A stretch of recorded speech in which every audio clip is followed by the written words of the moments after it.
Նիկոլը թշնամու կերպար էր փորձում ստանալ լրատվամիջոցներից, հիշում եք, 99%-ին համարում էր ծախվածներ փողով նյութ գրողներ։ Այն դեպքում, երբ ինքը հանրահռչակ է տեսանկյունից։ Բավական երկար ժամանակ կարողացավ թշնամու կերպար ստեղծել նախկին իշխանություններից։ Արցախի շրջափակման ընթացքում, երբ իրենց հանցավոր գործունեության պատճառով ունեինք քաղցած շրջափակված հայրենակիցներ, հենց նրանց նկատմամբ էր թշնամությունը հրահրում։ Օրինակ, թե կնիկս Բադրի ջան է աճեցնում, դուք էլ աճեցրեք։ Այո, նպաստի համակարգում խնդիրներ կային ու հիմա կան։ Երբեմն մարդիկ են ստանում սոցաջակցություն, որ չի հասնում իրենց օրենքով, սակայն Նիկոլ Փաշինյանը բոլոր նպաստառուներից կերտեց թշնամու եւ ձրիակերի կերպար, թե Յաշիկ են քշում, ուսուցիչներին թշնամի հանեց, որոնք իր խոսքերով անգրագետ սերունդ են կրթում, դա երևի սեփական փորձից էր ասում, հիմա հերթի եկեղեցուն է։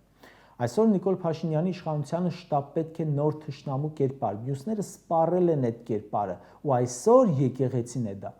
Եկեղեցու թեման հենց ավարտվի, հաջորդը երևի ընտանիքն է։ Ֆուտբոլի հավաքականներ կարող է լինել թշնամու թեկնածու։ Երևի կասի այնքան վատ են խաղում, որ Արցախը հանձնվեց ու աղքատությունը խորանում է։